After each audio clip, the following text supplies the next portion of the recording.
Senhor esteja convosco. Ele está no meio de nós. Proclamação do Evangelho de Jesus Cristo, segundo São Lucas. Glória a vós, Senhor. Naquele tempo, todos estavam admirados com todas as coisas que Jesus fazia. Então Jesus disse a seus discípulos: prestai bem atenção às palavras que vou dizer.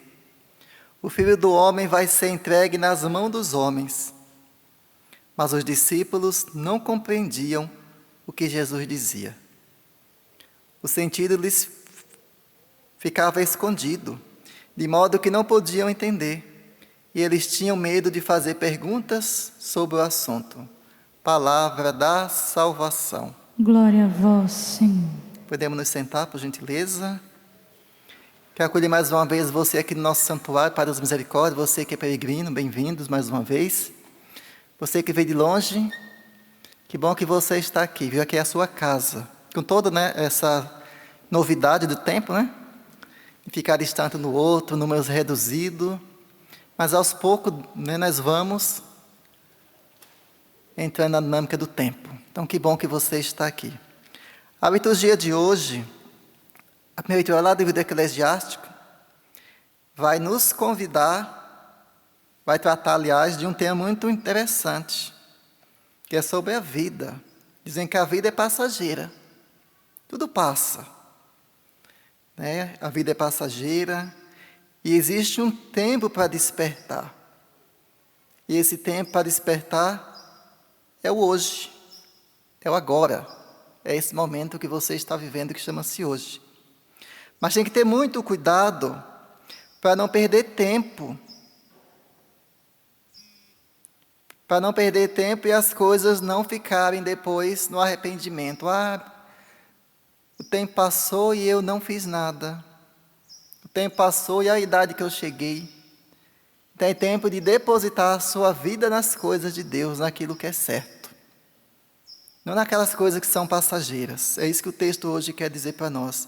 Temos que investir a nossa vida nas coisas de Deus. Vai dizer assim: enquanto somos jovens, pois na velhice tudo fica mais difícil. Como é difícil perceber tudo isso que a primeira leitura nos traz hoje. Essa falta de entendimento é algo que dificulta mudanças. Então, quando a gente não entende as coisas, nós não conseguimos mudar. E o tempo vai passando, E tem coisas que nós carregamos desde a nossa juventude, que não consegue mudar. Tem tempo de mudar isso. Tudo isso por causa da fugacidade das coisas, ou seja, das coisas que são passageiras. Vivemos as coisas como se fosse eternamente, e muitos se desgastam por causa dessas coisas passageiras. É isso aí que a leitura de hoje quer nos chamar a atenção. Temos dificuldade de discernir o que é importante do que não é importante. O que é importante na minha vida?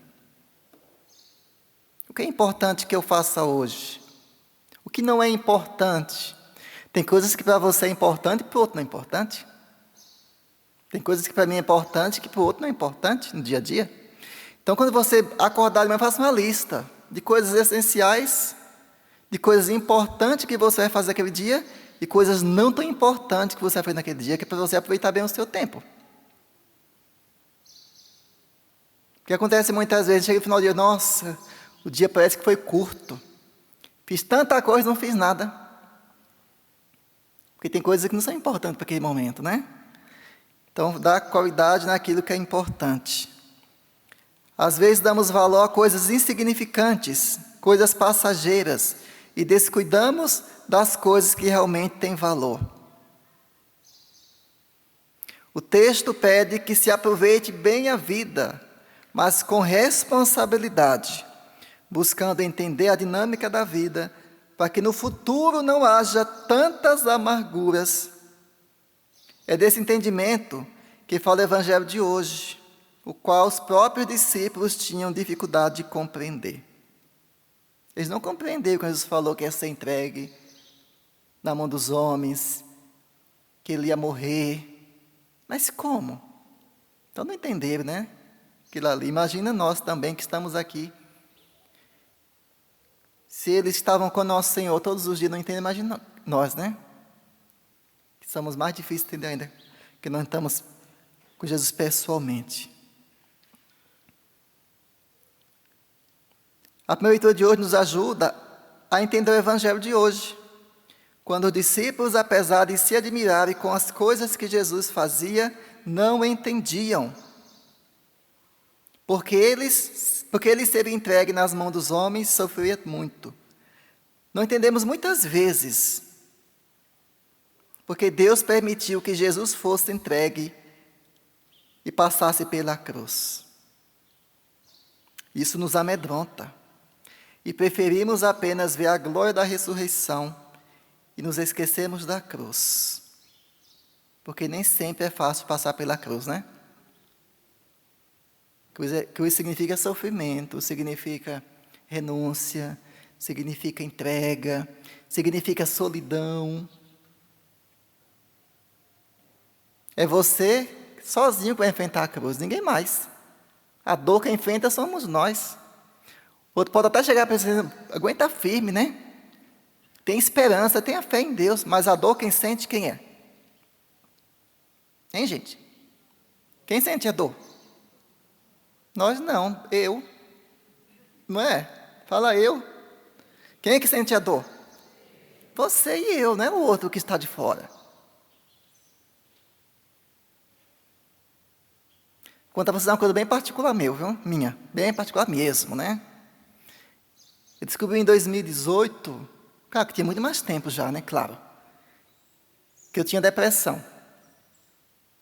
Estava na missão de Campos do Goytacazes quando descobri isso. Eu fui no psiquiatra, que eu não queria ir. Só que eu tinha depressão desde 2007 já. E eu não sabia. Tive vários tipos de depressão, né? Tive várias crises, não sabia que eu tinha depressão. Aí descobri lá em Campos do Goytacazes, nós estávamos na missão de Campos do Goytacazes, em 2018. Aí descobri, ali começou um processo de autoaceitação, primeira coisa, né? Tem que aceitar que você tem Você não é depressão, você tem uma doença, você não é depressão, tem uma doença, é diferente. Aí começou aquele processo todo de autoaceitação, que foi difícil. Aí comecei todo o processo de acompanhamento, de psiquiatra, de psicólogo, aí dos remédios, aquela coisa toda. Os remédios são muito fortes, quem toma, né, para a depressão. E quando vem a crise depressiva, é terrível, gente. Não tem remédio que segure não, viu? Aí você escuta essa pergunta assim, você tomou remédio? Dá uma raiva quando pergunta esse negócio, né? Você tomou remédio? Ai, pelo amor de Deus, né? Você pergunta que se faça para uma pessoa que está com uma crise? Você tomou remédio? Claro que tomou remédio sim, só que o remédio às vezes não resolve. Olha, tem a fé em Deus, viu? Não é questão de fé. É questão de físico, não é fé, não é espiritual. Olha, está precisando rezar mais. Isso deve ser o demônio.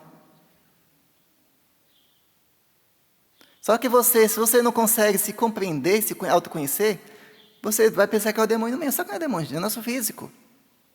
Porque chega a idade, tem coisas que o seu físico não consegue mais, alguma substância não consegue mais produzir.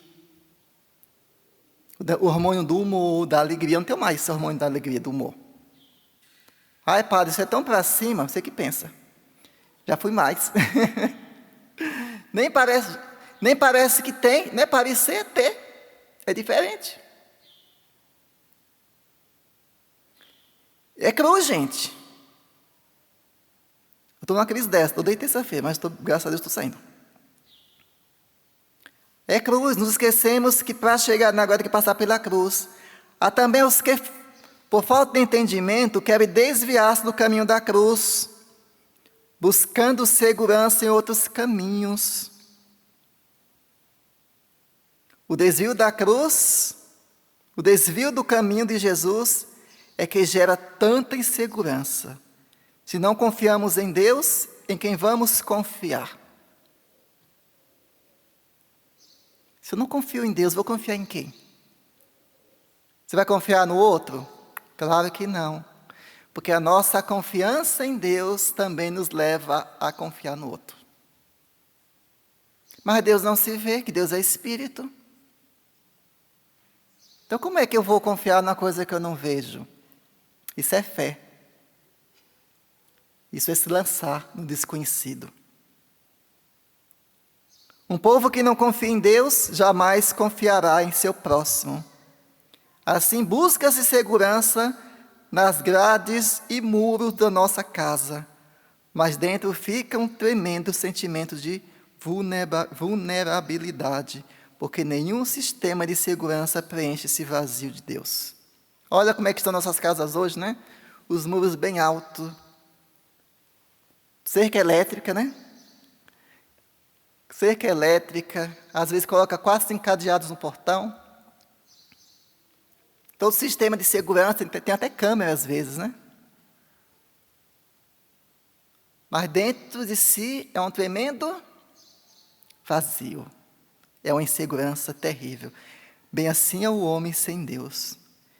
Que possamos hoje perceber os sinais de Deus que pede que confiemos mais em sua palavra e a coloquemos em prática. Assim teremos a segurança necessária para a nossa vida e serão dispensados as muralhas que cercam a nossa existência. Quais são as muralhas que têm cercado a sua existência? As minhas eu sei quais são. Quais são as suas? Você precisa reconhecer suas fraquezas.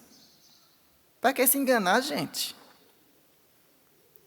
Para que andar se enganando, né? De que você não tem uma enfermidade. Você é fraco, sim, o tempo está passando, o cabelo embranqueceu. As rugas chegaram, né? A barriga cresceu para os homens, né?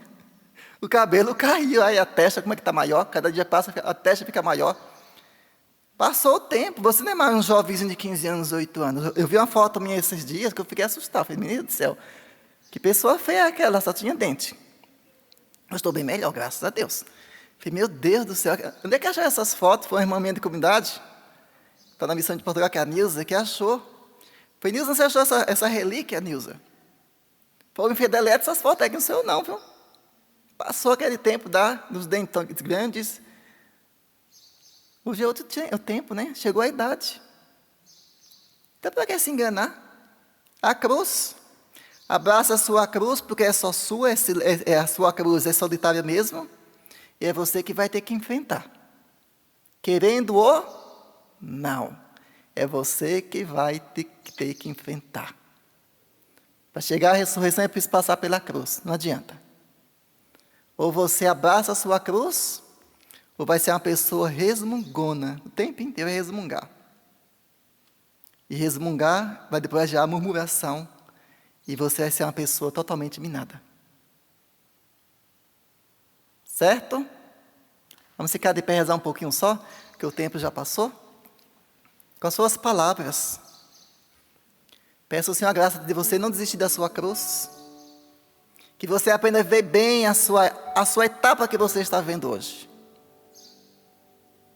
Não fique vendo de passado, naquele tempo não existe mais. O que existe é o hoje. Então aproveite bem o tempo de hoje. Solta a sua voz no Espírito. E reza bem suave para você ouvir a sua voz. E vá permitindo que o Espírito Santo vá te convencendo nesse tempo. Vai dizer Eclesiastes que há um tempo para cada coisa. E esse tempo para você agora é o tempo da mudança radical de vida. É o tempo do Espírito. É o tempo da vontade de Deus. É o tempo de você despertar. De levantar dessa prostração. Não é sentimento, não é emoção, é vontade. Diga, vem Espírito Santo preencher os meus vazios. Quais são os seus vazios, meu querido? Peça para o Espírito Santo encher todos os seus vazios existenciais. Até mesmo vazio de Deus, porque nem sempre você quer rezar. E é normal.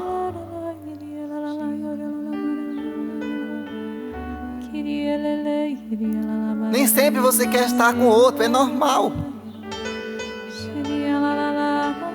Porque vão cobrar de você muitas vezes, mas você precisa saber que nem sempre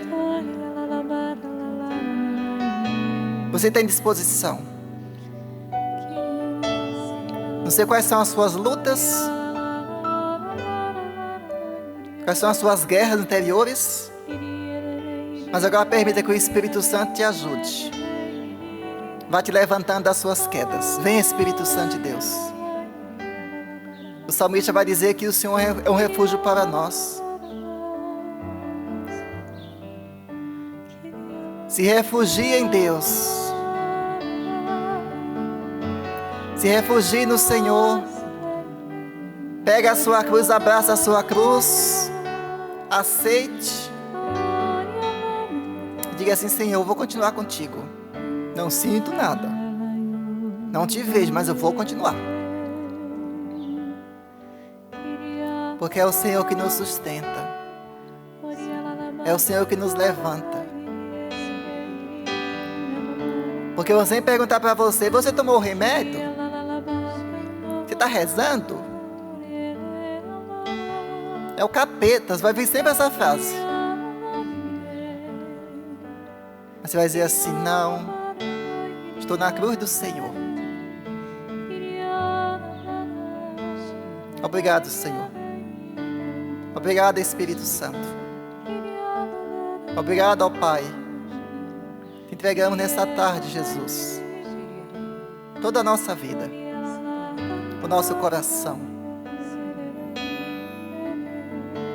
Em nome do Pai, do Filho e do Espírito Santo.